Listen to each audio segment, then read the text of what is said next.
Hello, welcome to SimLive. My name is Kiki and today I'll be creating Mulan from the new live action film from 2020, although it's not been released yet. It's been delayed a little bit because I figured they probably didn't want to release the film without going into the cinema first.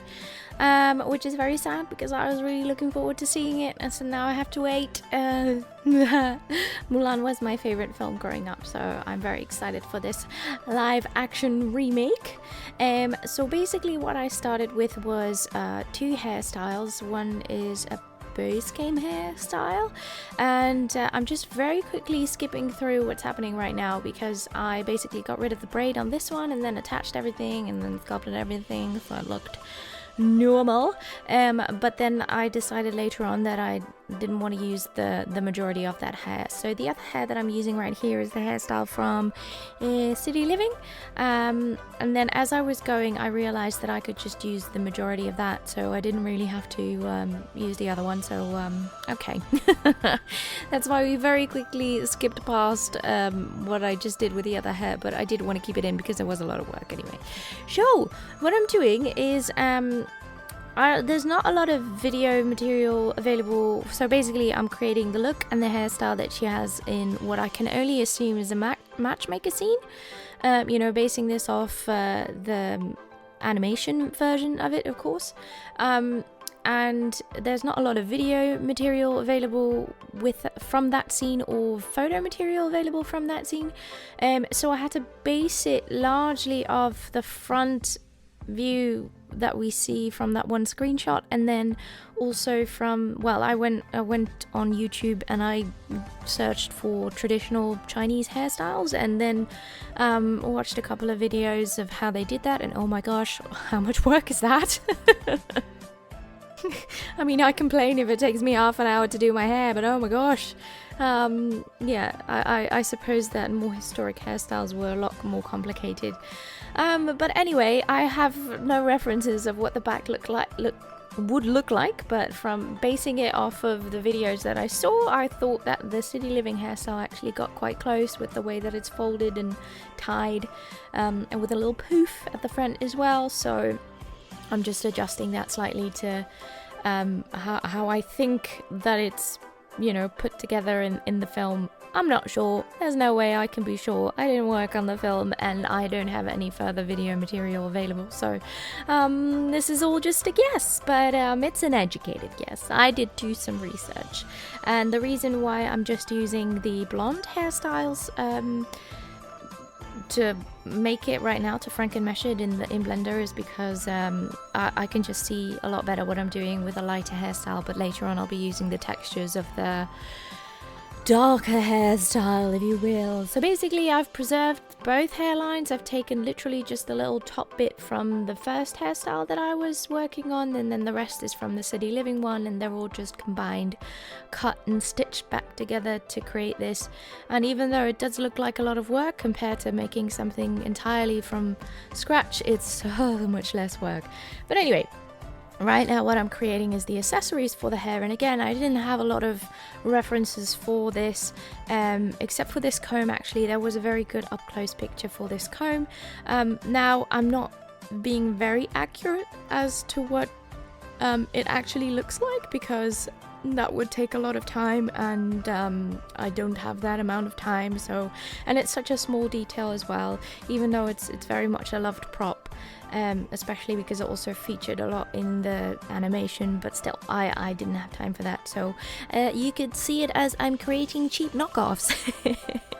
But basically it's the comb with the pretty little lotus flower on top of it, and with that she also has some earrings and some hairpins, and well, for those especially I didn't have a lot of referencing material at all. So the only references that I could find for it were actually toys, which also weren't very accurate in color compared to what I could actually see from the screen captures, so it's fine. They decided to withhold the movie from us, otherwise that could have been a lot more accurate, but there you go. So yeah, the comb is basically just created from a necklace, and then this is earrings that I'm creating it from. And I don't know if that's just a continuous pin or it's 2 pins. I'm not very well familiar with accessories they would have had in that time, but yeah, basically the hairpin is sort of like a feather, and from what I can tell, honestly, I don't know.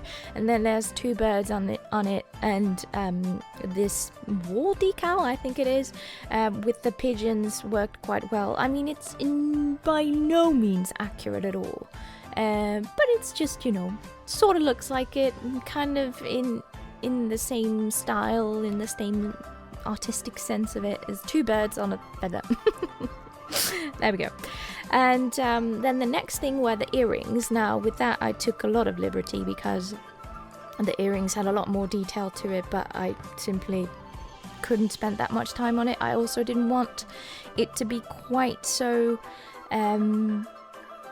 I don't know, to have that much mesh to it, so I tried to keep it simple. I think this is actually a peacock. It's also from City Living, but I think what it actually is supposed to be is a phoenix, and I'm basing that off a replica earring, a picture of a replica that I could find online. I'm hoping that that replica is accurate, but again, I'm not putting the pressure too high on myself. It's the cheap knockoff. It's fine. It's fine. But there we go. So that is the earrings, and then the hairpins and the hair with the comb, and it's all just created into one item, so it's a hairstyle. And then for the outfit, again, I didn't have a lot of referencing material. The best thing I could find was doll. So yeah, that's what I'm using. So basically what I did the first time with this is I took the skirt, I used the bouillon modifier to cut different parts of it and then expand it and blah blah blah, and then combine them together again with the bouillon modifier. But then as I finally finished all of that, I was real chuffed with myself, and then I realized, actually it wraps around.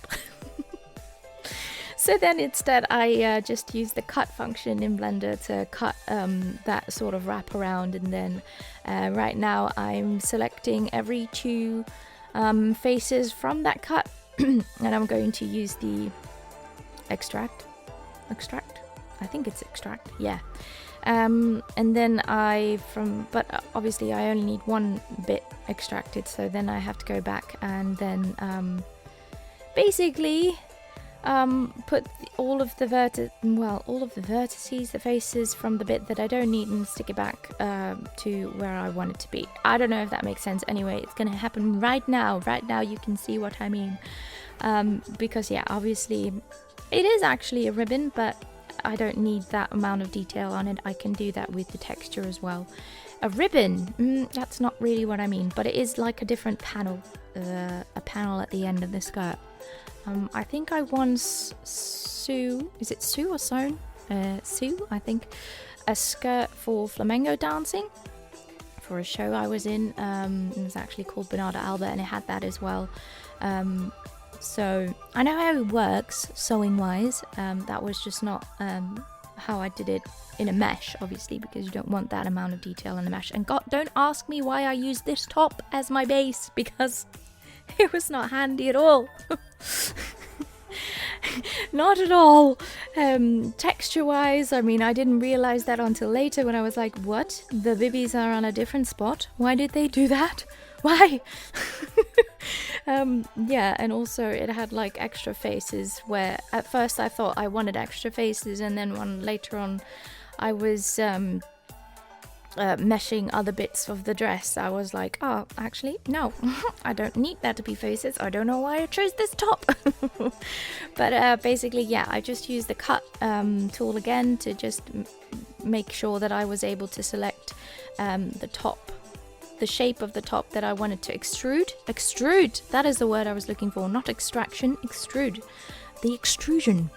And then for this, I am also just selecting all the faces that I want to extrude for the color, because the color is quite loose and flopsy, I would assume. I don't know, the video material isn't very telling, but that loose and flopsy is what I'm going with. So yeah, I think it could have been more, I think the collar itself could have been a bit bigger. If I compare my finished product with the actual you know, screen captures from the movie, from the actual costume. But it's fine. It's fine. I'm okay with it. It's okay. So yeah, I'm creating the wraparound, and basically what I did with the tummy area beforehand is supposed to represent, I think it's, I don't think it's called a ribbon, but it's also not a belt, but a piece of fabric tied around the waist to, I suppose, keep the wrap dress in one place. I didn't quite do as much research on the dress as I did on the hair, I guess. I could have watched a video maybe on how they wore a traditional dress, but I didn't. And what I'm doing now is I'm just selecting the sleeves from the Princess Leia dress to attach it to the rest, because these are the ones that were the most poofy. And the reason why I didn't make it any more poofy, because the real dress, the costume, it has very poofy sleeves, but that just wouldn't quite work in The Sims because the clothes are not dynamic.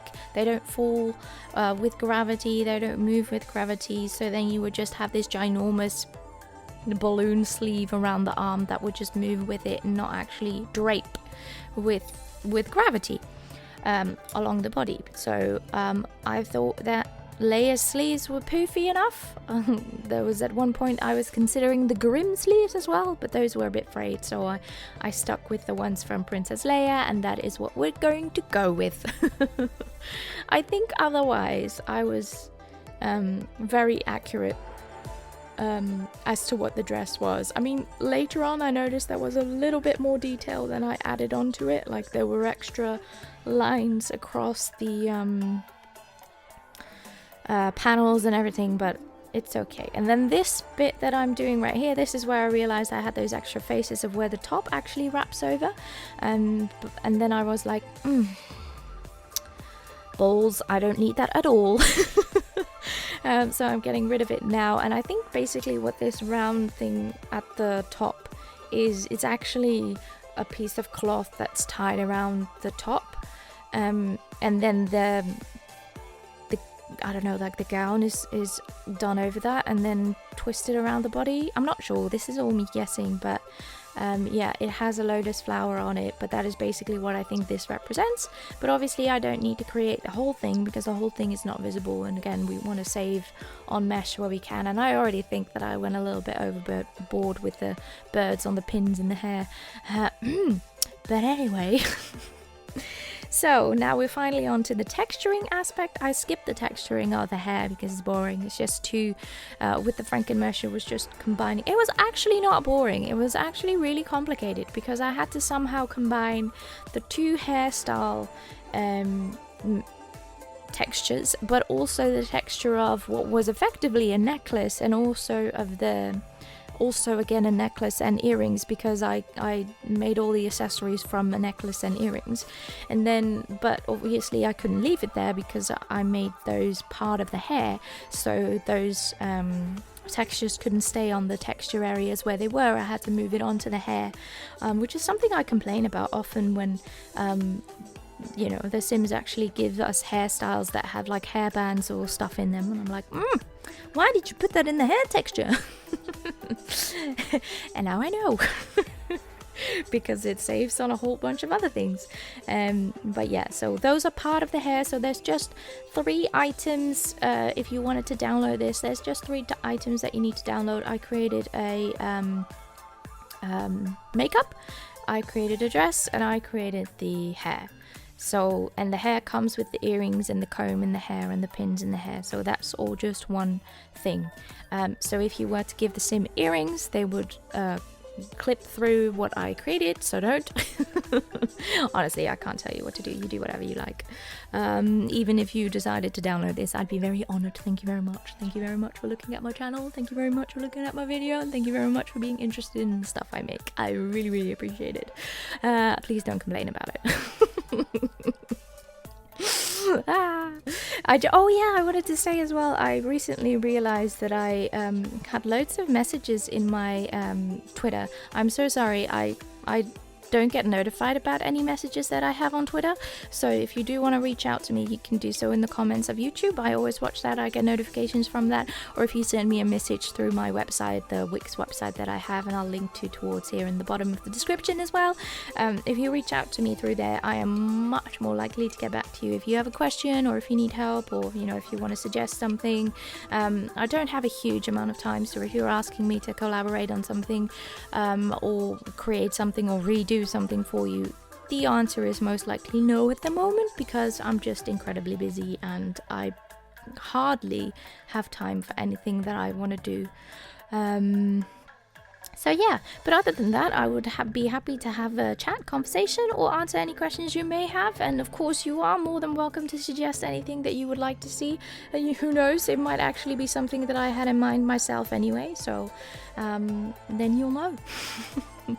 Anyway, we're almost nearly at the end of this texturing, after which we're going to go into the showcase. So I thank you so very much for watching. Have a lovely day. See you later, and goodbye.